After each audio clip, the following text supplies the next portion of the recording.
I'm very pleased to be able to talk to you about this project about Ontario knowledge users' perspectives on occupational health and safety research use. I'd like to acknowledge the team that supported this project. They are the people who, for the most part, are very interested in knowledge transfer and exchange in this organization. So they've been very helpful. So what I'd like to do today is I'll start off by telling you what we think are the key messages from this research project. I hope you'll stick around, though, because then I'll tell you the rest of the story. The story will be, why are we interested in research use? What did we set out to do, and how did we do it? Those things will go very quickly. I won't talk a lot about methods. I'll spend most of my time talking about what did we find. And I'd really like to hear what you think about what we found at the end of this presentation. So I'll throw up those key messages again and see if you think we got it right. I'll mention a couple of things about some next steps that we're thinking about doing, and then hopefully we'll have lots of time for questions. Our findings suggest that research use is important, and knowledge users report having the skills and the motivation and incentives to find and evaluate research, but often report they lack the time necessary to do this, to do it well. Knowledge users want to find and use credible research from various disciplines, preferably in one spot. We heard the term one-stop shop a lot in our conversations, and preferably also available in plain language. And knowledge users share evidence to peers and other audiences and report having the skills needed to tailor the message for the specific audiences and context that they need to. But again, report that they lack time to do this as well as they would like. So those are the summary findings of this research project. Why are we interested? Well, let's talk about first a basic definition of what research use is. Research utilization or research use is the use of research to guide practice, planning, and policy. In general, to guide decision-making is the way to think about it. That seems pretty simple as far as the definition goes. Makes sense. But Weiss, a number of years ago, already argued that research utilization is diffuse, requires multiple processes. It requires you to understand, accept, reorient, adapt, and apply those research results to practice. So there's work involved. It does take time, in fact. Another reason that we're interested in research use is this concept of evidence-based decision-making or evidence-based practice in occupational health and safety. This is a term that arose in the mid to late 90s and continues to be quite popular, quite used in the literature. I would define it as, or I would define evidence-based decision-making as the conscientious, explicit, and judicious use of current best evidence in making decisions about, insert your occupational health and safety concern or issue here. The practice of evidence-based decision-making means integrating individual expertise with the best available external evidence from research. And that part is the most important part of the definition. It means using both individual expertise, the knowledge and experiences, along with current available evidence. And I'll point out that this is minimally adapted from the original definition of evidence-based medicine from David Sackett in 1996. The only words I changed in this definition are patient, clinical, and medicine. So that's the original idea of what decision or evidence-based practice is supposed to be. So what did we set out to do? We wanted to examine the experiences and perspectives of occupational health and safety knowledge users in Ontario regarding research use. Simple. We define knowledge users as any stakeholders who could use relevant research or evidence to inform occupational health and safety practice or policy. To find these knowledge users, we used the IWH contact database, where people have voluntarily provided their information to contact them. And we use these criteria. If they agreed to be contacted for IWH studies, if their job title or their indication of their job responsibilities indicated some occupational health and safety role or disability or prevention roles. And we excluded those people who were on the list not from Ontario, because we're interested in Ontario here. Anybody who gave us indication that they might be working with the government, MPPs, and those that indicated that they were retired. So we wanted current practitioners as much as possible. How did we ask about research use? So we used an online survey as part of this, and we adapted a tool from the Canadian Foundation for Healthcare Improvement, which is a self-assessment tool. It's a way to start the conversation about research use. Do you do this? Do you look for this? So they're fairly general questions, but that's where we wanted to start to find out what people are doing in Ontario. There are 40 questions, and they're related to acquiring, assessing, adapting, and applying research evidence. All of the questions are basically responded to with a 5-point scale from strongly disagree to strongly agree, except for one instance, and I'll point that out. And we found 690 people that met our criteria, and we sent them a link to this survey. We also conducted interviews. Our target was to get 4 to 6 interviews. They were 1 hour, semi-structured, and they were guided by the same instrument. So those same 4 ideas about research use are what we used to guide the interview. We had about 36 individuals from across Ontario that we identified from the survey respondents who could potentially be interviewees. And we also did focus groups. Here we targeted 6 to 8 people to try to get more of a dialogue and more of a discussion going about research use. These were 90 minutes long, and we had 2 different groups. Again, the discussion was guided by those 4 areas from that CFHI tool. And here we approached or had on the list 44 individuals in the GTA. The reason we focused on the GTA is because we had the focus groups here, so we had to make sure that people could get here. There was lots of interest in the focus groups and interviews. Scheduling and time was the reason that we kept the numbers reasonably tight. So that's what we did. That's probably the smallest methods I've ever presented before, so I'm a little nervous, but I feel like I can move on. What we found. For participation, we had 236 or 34% of the knowledge use that responded to the survey. This is an online survey. That's actually a pretty good response rate for a cold call online survey. How many follow-ups did you do? 3, I think. 3 using a Dillman approach. 1 week and then 2 weeks following. Thanks. Of those, we were about 196 that provided responses to a lot of the survey. In fact, I was only looking to make sure that people responded to at least one whole section, but if they responded to one section, they responded to at least 40% of it. So that's the results that I'll be presenting now from those 28% of the people that responded. And then we had 6 interviewees and 7 focus group participants that were quite engaged and talked to us a lot. Trevor? You mentioned that they completed at least 40% of the items. How long is the survey overall? 40 questions. Okay. Yeah. And it doesn't take that long to complete. I can't remember what we said. I think it was 15 minutes. And it probably did. Most people reported that in those that did report back about in the open-ended comments reported it took less time than they thought. So it went pretty quickly. So I'm going to present the rest of the results according to those 4 sections of the instrument: acquiring, assessing, adapting, and applying evidence. And I'm going to talk about the survey results in this sort of general sense, and then drill down and say what we found when we talked to people more directly. So that's how the rest of the presentation is going to go pretty much. When I do talk about the survey results, I'll present a graph showing a quick representation of the results and a summary of what I think is what the graph shows. So let me orient you to the graph. On the y-axis is the percentage of respondents. On the x-axis are a very short form of what the question was that or the statement that they're responding to.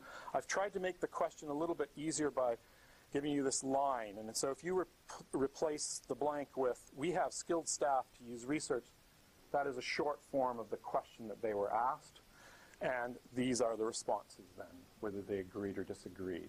I've collapsed strongly agree, and strongly disagree and disagree, just making it easier to look at. And I've left this neither, whether they neither agreed or disagreed with it. So the dark blue is agree, the slate color is disagree, and the gold, or whatever that is the neither response. So that's how the response category changes for one, which is the next graph, so I'll orient you to that as well. So what we see here is that knowledge users report having the skills and incentives to use research. They do report not having enough time to do this.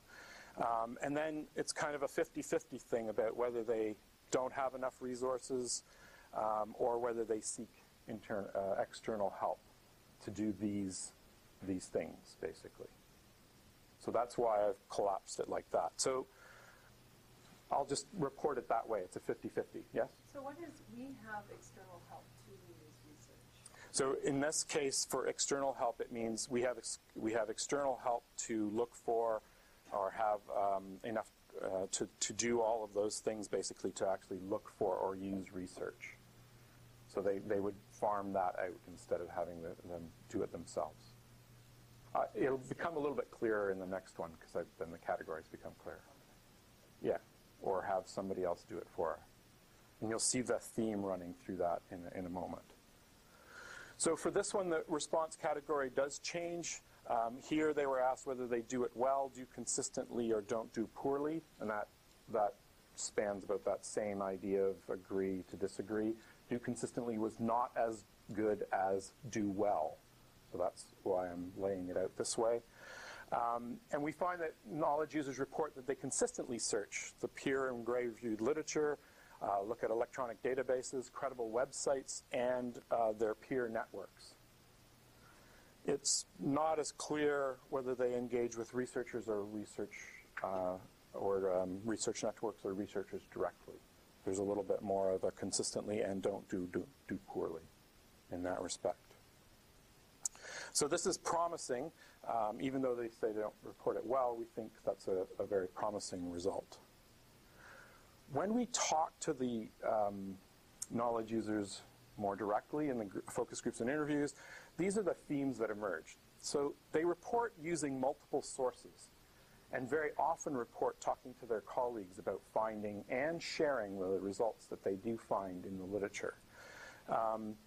They looked for research from different disciplines. In fact, they reported that was necessary. They needed to look in different areas to find research. They reported looking frequently, and they reported they were willing to collaborate with researchers, although even in the interviews they said they didn't do that very often. So just like the survey results, it's consistent with what we found in there. They were also willing to share with others, and that's very often their peer groups or audiences that they spoke to, and they did report doing that a fair bit. The barriers to research report were time. Time was the big one. And related to time, the lack of a single location, the lack of one spot to go looking for this research was mentioned very often. And there was a theme of difficulty in accessing the research evidence, and often that was related to whether there was a cost involved. Is there a cost to look for things on these databases? So that was very often where that came from. So for example, Krista said, and the names have been changed to protect anonymity here, I don't have a lot of time. I find that I end up dealing with a lot of emergencies that come my way, and my stuff that I want to do gets off to the side. So it was gratifying to hear that looking for research was something that she wanted to do, but the time was the real barrier there. Abigail said, I might reach out to my colleagues in other workplaces, and this was a similar workplace, since we're all doing the same thing. And this was mentioned both from the point of view of, I'll ask my colleagues if they found something about this, but I'll also tell my colleagues that I found something about this. So that was really interesting to hear that they were sharing. So the next section of the questions talk about assessing.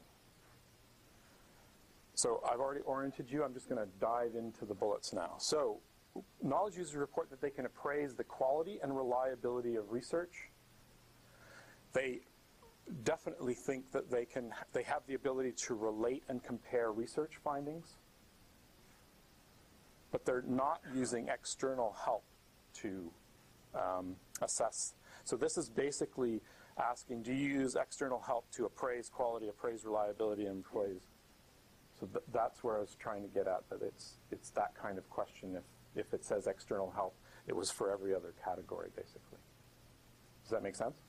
I'm just trying to understand, like, so what a definition of external help is? Yeah, so would you ask a researcher to do this for you, or would you ask somebody else to appraise the quality of, rather than doing it yourselves?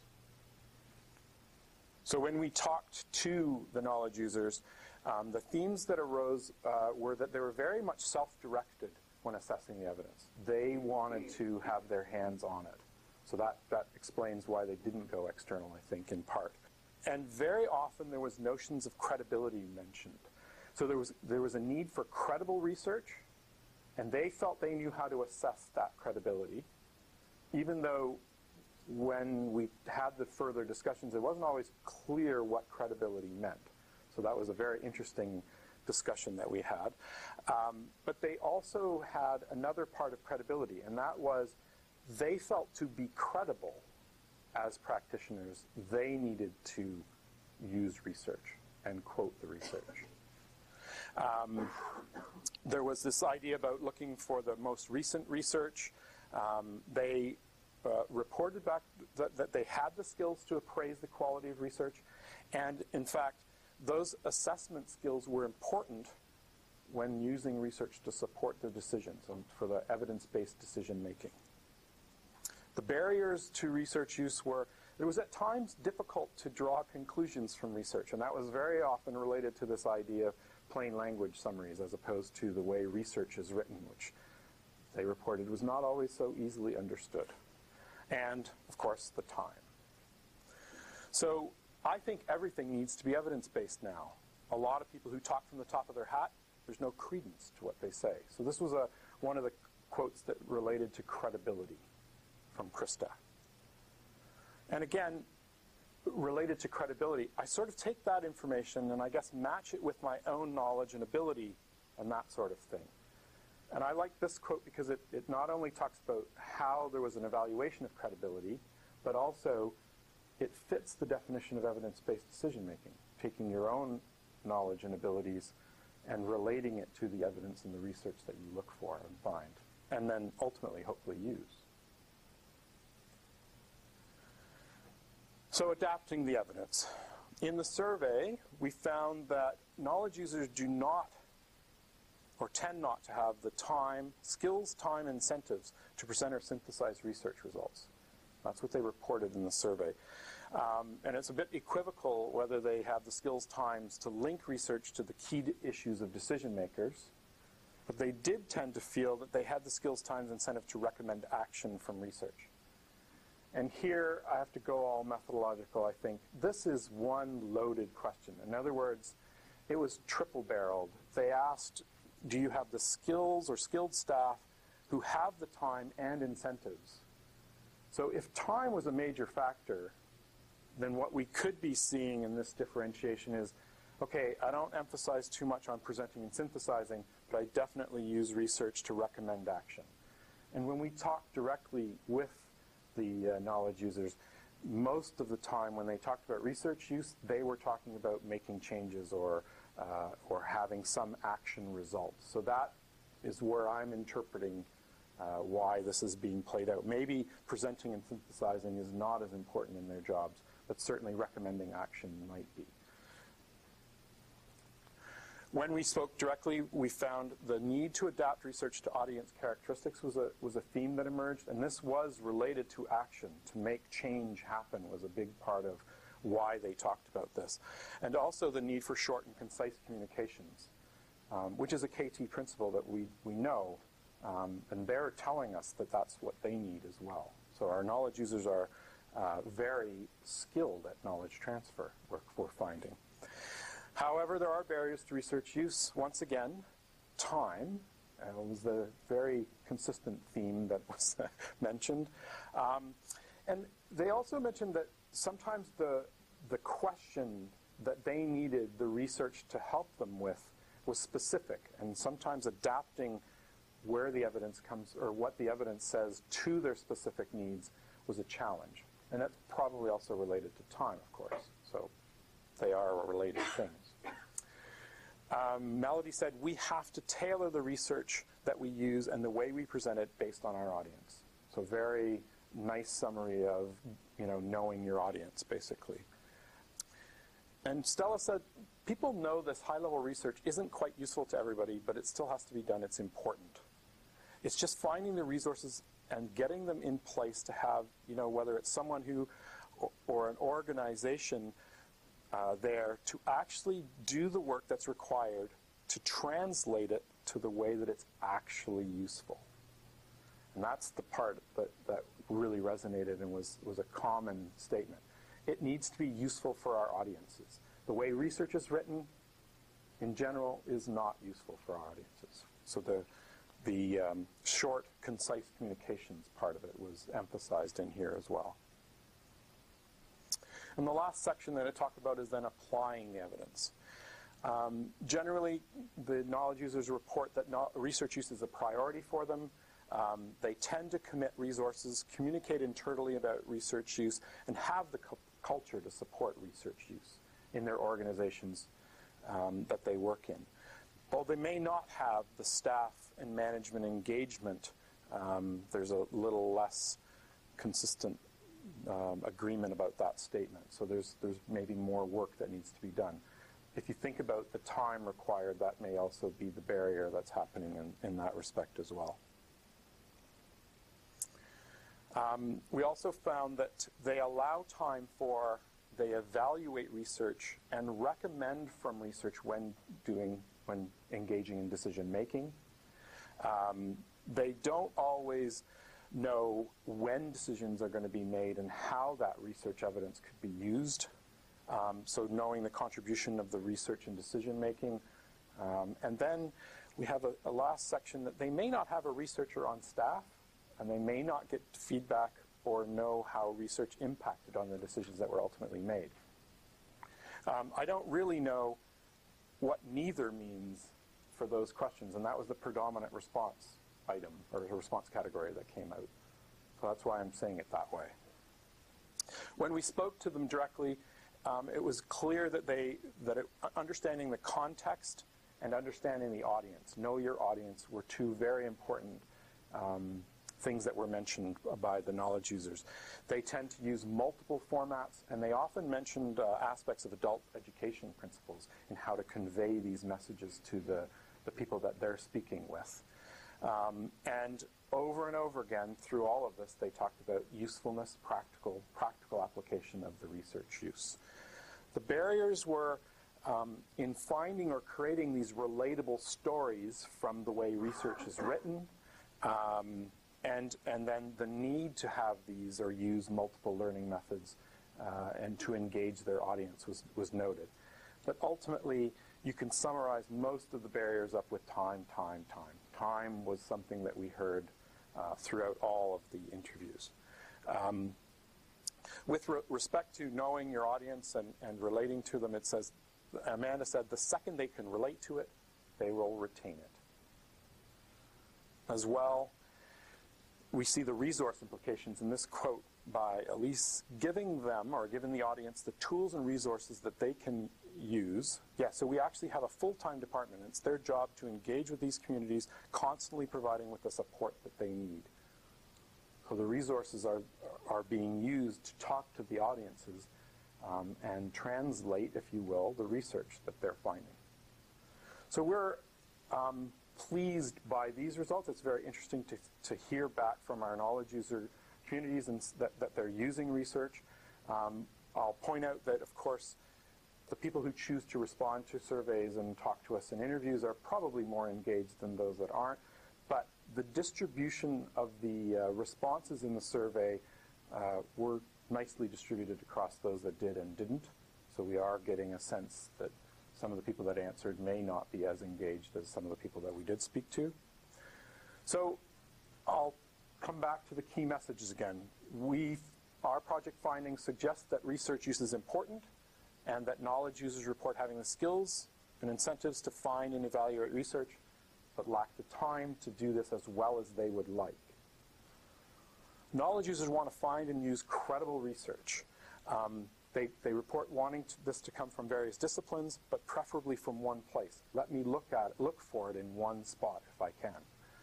And available in plain language, please, was what we heard. Knowledge users share evidence, both with their own peers and other specific audiences, and report having the skills needed to tailor the message for those contexts and audiences that they deal with. But they often lack the time to do this as well as they would like. So those are the summary messages that I think arise from this exploratory research project.